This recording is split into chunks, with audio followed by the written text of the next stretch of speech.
बिस्मिल्लाहिर्रहमानिर्रहीम। अस्सलाम वालेकुम नाज़रीन, मैं हूं आसिम नसीर और आप देख रहे हैं हमारा यूट्यूब चैनल। नाज़रीन, हमारे साथ मौजूद हैं मशहूर मॉर्फ एस्ट्रोलॉजर न्यूमरोलॉजिस्ट मलिक महबूब साहब। अस्सलाम वालेकुम मलिक साहब, क्या हाल है, कैसे हैं आप?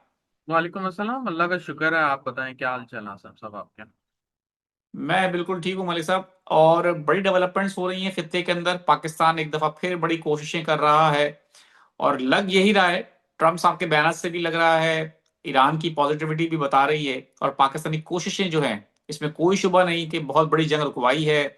और इस जंग को मुस्तकिल तौर पर रुकवाने में पाकिस्तान अपना किरदार अदा कर रहा है।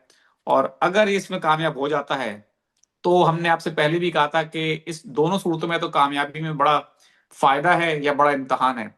तो आप क्या समझते हैं मलिक साहब? आप तो पहले भी कह चुके हैं कि 20 अप्रैल से पहले कोई अगर मुज़ाकरात हुए तो आपको कामयाब नजर नहीं आते।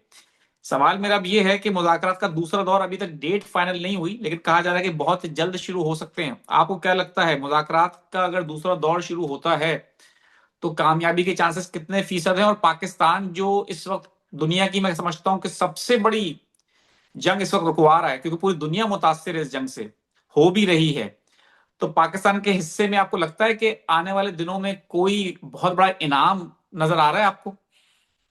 कैसा इनाम सर, पैसों का या फिर बिल्कुल, एक। इनाम इनाम इनाम देखें, इनाम से मुराद यही है कि पाकिस्तान की तकदीर बदल सकती है पाकिस्तान को, क्योंकि देखिए, पाकिस्तान का पाक ईरान गैस पाइपलाइन जो मुआहिदा है वो हो चुका था। ईरान अपने हिस्से की गैस पाइपलाइन बिछा चुका है, पाकिस्तान रुक गया था अमेरिका के प्रेशर में।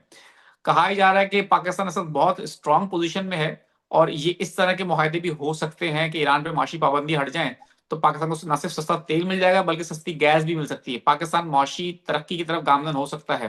कोशिशें भी जारी हैं। आपको लगता है कि इस तरह का इनाम मिल सकता है? देखिए सर, सबसे पहले तो ये जंग रुकेगी फिर ये बातें होंगी, लेकिन अभी तक सितारों की रोशनी में मुझे अगले साल के आखिर से पहले ऐसी चीजें नजर नहीं आती। ये चीजें होंगी, इंशाल्लाह होंगी, बेहतरी भी आएगी और आवाम को भी इसके फायदे मिलेंगे, लेकिन अभी मुझे कुछ नजर नहीं आता। मैं आपको बहुत दफा बता चुका हूँ, कल भी आप मुझसे यही कह रहे थे कि ग्राउंड रियलिटी बिल्कुल डिफरेंट है और आप जो प्रिडिक्ट कर रहे हैं वो डिफरेंट है। जी ऐसे ही है।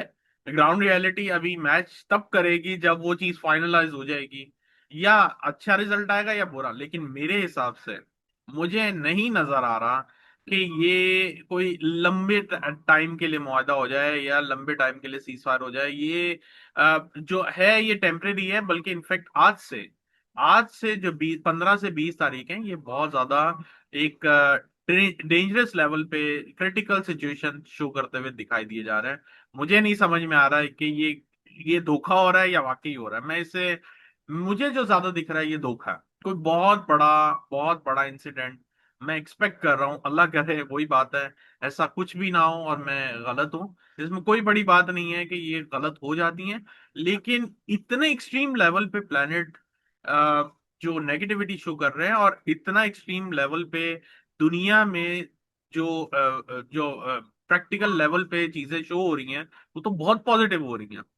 इतना एक्सट्रीम लेवल दोनों साइड पे होना, ये बहुत क्लियर शो करता है कि दाल में कुछ नहीं, पूरी दाल ही काली है सर। और आप जैसे अभी बता रहे थे कि आने वाले दिन कुछ पाकिस्तान के लिए अच्छे होंगे। अल्लाह करे हो, अल्लाह करे बेहतरी हो, लेकिन जहां तक रियल फैक्ट है, रियल हालात हैं, जैसे मैंने आपको कल भी कहा था, जो सितारे जिस तरह चल रहे हैं, पाकिस्तान की आवाम के लिए मुश्किलात मुझे ज्यादा नजर आ रही है। आप ज्यादा बेहतर बता सकते हैं कि क्या वाकई ऐसे हो रहा है, हालात बिगड़ रहे हैं, प्रॉब्लम बढ़ रही हैं, या फिर आप भी यही कहेंगे कि सब अच्छा हो रहा है। नहीं, सब अच्छा तो नहीं है मलिक साहब। मैं पाकिस्तान में रहता हूँ, सहाफत करता हूँ। डेफिनेटली हमारा काम है खबरें जमा करना, खबरें आवाम तक पहुंचाना। तो बज़ाहिर तो यही है, इकोनॉमिक क्राइसिस तो जो है वो डेफिनेटली है। अपना वजीर दाखिला साहब ने भी अभी एक प्रेस कॉन्फ्रेंस की थी रिसेंटली। उन्होंने भी कहा कि $100 बिलियन जो है पाकिस्तान से बाहर गए हैं, वापस लाए जाएं। पाकिस्तान को इस वक्त माशी तौर पे तो बहुत मुश्किलात और बहुत चैलेंजेस दरपेश हैं, इसमें कोई शुबा नहीं। बट मेरा सवाल यह है कि जो इतनी बड़ी पाकिस्तान गेम खेल रहा है इस वक्त खित्ते में, बहुत बड़ी गेम है ये, और उसमें अगर कामयाबी नसीब होती है तो पाकिस्तान के हिस्से में कोई बड़ी, मतलब फायदा आ सकता है। हम तो यही उम्मीद लगा सकते हैं। देखिए, अल्लाह करे आ जाए। लेकिन मुझे बहुत कम इम्कानात दिख रहे हैं, बहुत कम इम्कानात दिख रहे हैं। डेफिनेटली पाकिस्तान का नाम रोशन होगा, इसमें कोई शक नहीं है, चाहे ये डील जो है एग्रीमेंट की तरफ जाए या ना जाए। लेकिन मुझे ऐसा लग रहा है कि ये जो जिस टाइम पे ये लोग कर रहे हैं, ये सही टाइम ही नहीं है, ये वो मूवमेंट ही नहीं है जहां पे आप एक यूं समझें कि बेहतरी की तरफ कदम रख सकता है। ये कदम आप कम से कम अगर रखना चाहें तो जब मार्स पाइसेस से एग्जिट करेगा और एरीज में आएगा, ये तब बेहतरीन टाइम होगा इन चीजों के लिए। उससे पहले मुझे ऐसा लगता है कि कोई फॉल्स फ्लैग हो सकता है, ऑपरेशन हो सकता है कि कोई भी ऐसी हरकत हो जाए जिसकी वजह से ये सीज फायर तक टूट जाए। तो आप तो मुज़ाकरात की बात कर रहे हैं, मुझे तो ये डर है कि ऐसा ना हो सीज फायर कहीं पे ऐसा कोई खुदा ना खास्ता ऐसा हादसा हो जाए जिसकी वजह से ये सीज फायर खत्म हो जाए और फिर आपस में लड़ाई बढ़ जाए।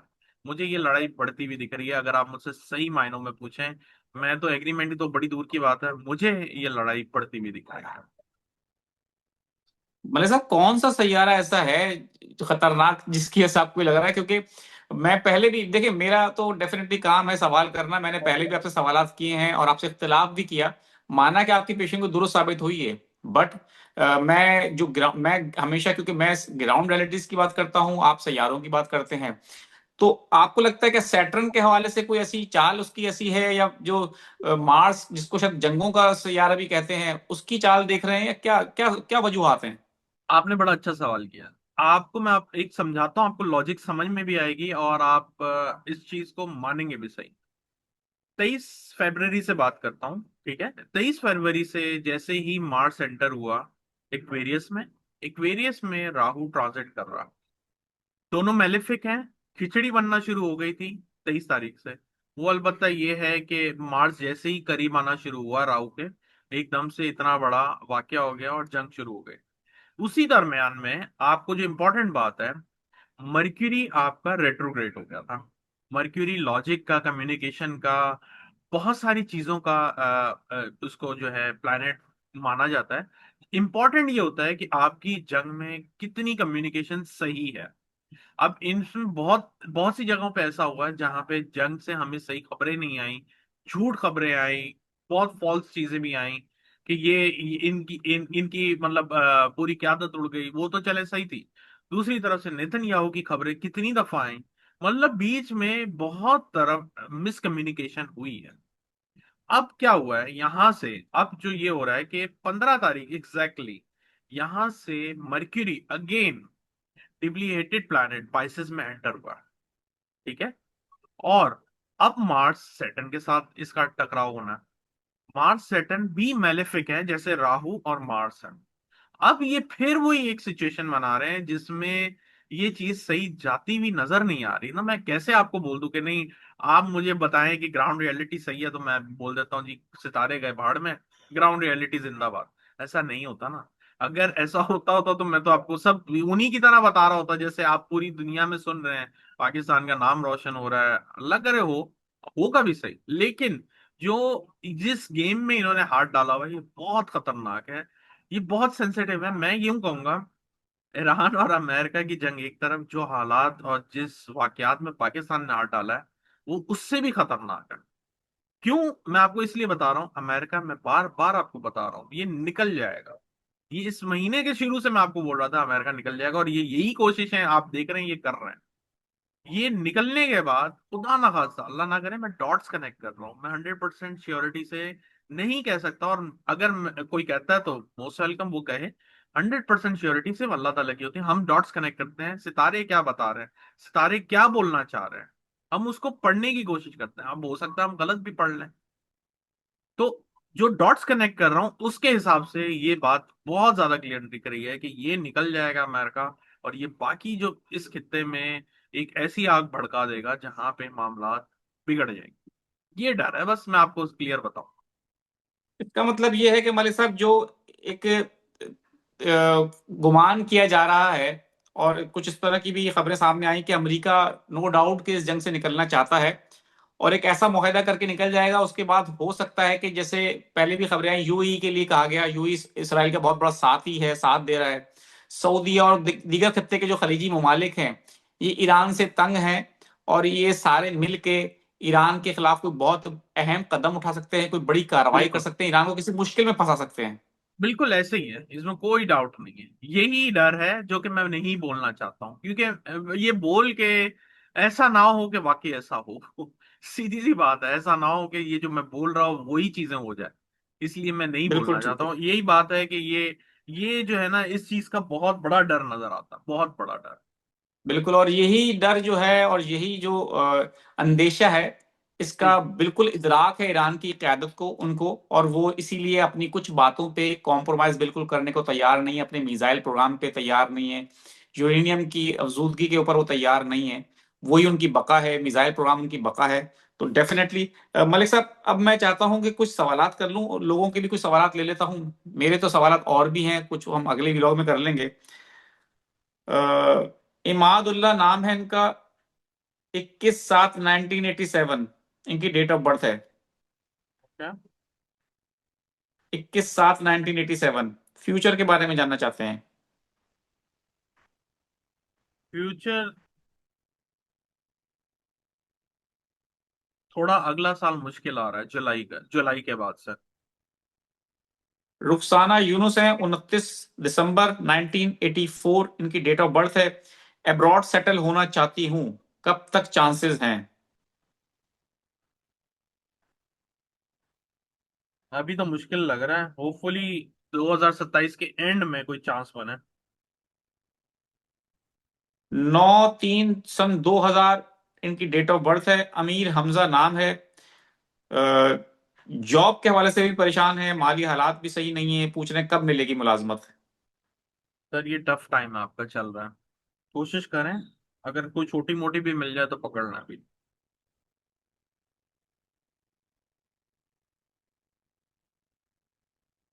मोहम्मद बिलाल हैं, लेकिन उन्होंने पूरी डेट ऑफ बर्थ लिखी नहीं है अपनी।